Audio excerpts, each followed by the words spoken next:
Welcome to day 12 with Dasher, guys. As you guys can see, he's in the pen, kind of looking at me and wondering, what are we going to do today?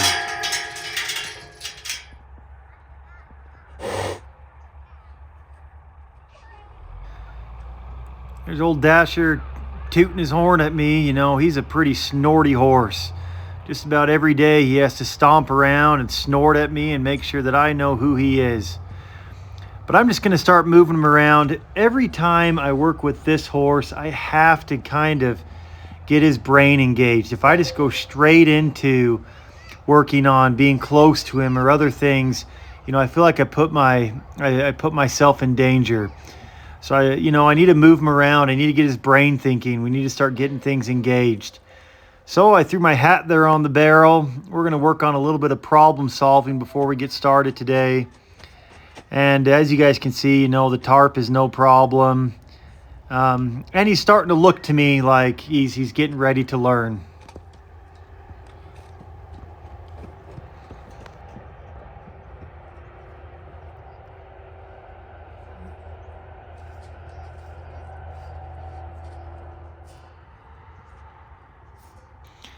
I threw my hat up on the rail just a little bit higher, a little bit closer to his face. Like I said, this is all warm up. You know, I made that jump quite a bit bigger. Just kind of give him something to think about. And I laughed out loud when I saw him go over the jump. He's pretty good at solving the jump problem. So I'm just going to jump right into being close. And you know, Dasher is totally fine with me being in his bubble now. I can stand right there. You know, he's pinning his ears a little bit, but there are a lot of flies out. It can be a little bit distracting. But Dasher is fine touching me with his muzzle. He's fine with me being close. You can see he's licking his lips. And I'm just standing there, just letting him, just spending some quality time close to him. I think this is pretty invaluable for this horse.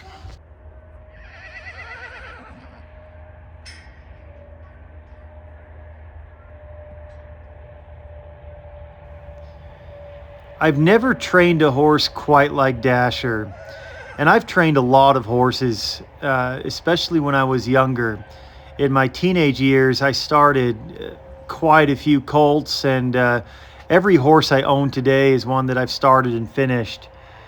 And they were all pretty forgiving. And what I mean by that is they were forgiving of my mistakes, and they were really moldable. You know, like right now with any other horse that I've trained, this would translate into me touching them pretty easy. But for Dasher, it's two completely different things. Reaching my hand up and trying to touch Dasher right now is it is a huge step between, like I said, between just standing by him and touching him. You saw I raised my hand just to kind of scratch my forehead, and he hurried and jolted back.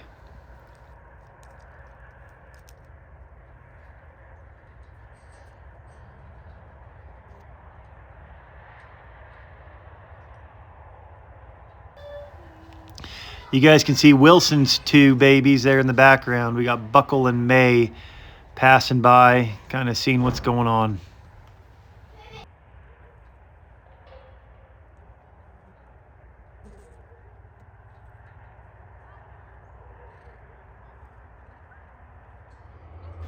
Okay, so today's video is going to be called Solving the Hand Problem. And you know, Dasher, he doesn't mind a lunge line scratching him. He doesn't mind me being close to him, but put a leather glove on the end of a lunge line and it is a whole different deal. You can see he hates it. He doesn't know what to do with it or what to make of it. You know, so he clears that jump really far and he's running away. He's turning and facing. Right now, you're going to see why Dasher is so dangerous and why I don't just put hands on him.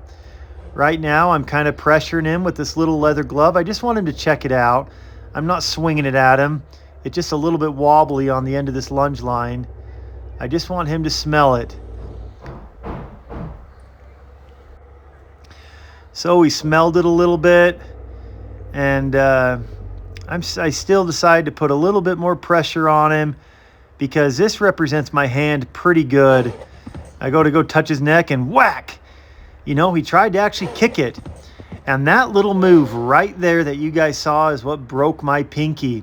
The only difference is I wasn't training the horse. He was just kind of running by me. And I've talked about it before, how incredibly dangerous it is to be in a tight spot with the horse as he's trying to get away. But as you guys can see, any other horse I've trained would translate me being close to him and me touching them with my hand. It translates over pretty easy. But for Dasher, I have to train every single aspect of my presence. And that includes reaching out my hand. Now you guys can see why I'm so hesitant to just reach out my hand and just start loving on this horse. Like I said, everything you do around Dasher has to be taught. And so right here we start seeing some kind of weird behavior. Dasher really likes the glove and the hand right between his ears and on his neck. But anywhere between his ears and nose, on his cheek or anywhere else, he won't tolerate it. And, there's a lot of horse psychology going on right now that I'd like to look into. The best thing I can think of, and you guys can correct me if I'm wrong, Dasher kind of sees me as a weird horse. And when that hand goes right between his ears on his head, it's almost like, I've seen horses that are kind of dominating other horses. They'll bite right there, right on the top of their neck, and that kind of shows the other horse that it's over. And so, Dasher doesn't mind that at all. And you see, he kind of looks for it. He says, okay, I'll put my head right here. But that's the only place I'm letting you put your hand. Anywhere else, we're not going to do it. I hold that up and boom, puts it right between his ears again. And I kind of found that to be a little odd. How much he seeks out that spot, but nowhere else. He doesn't mind that at all, actually, right between his ears. But his cheek, his muzzle, anywhere else, it's off boundaries.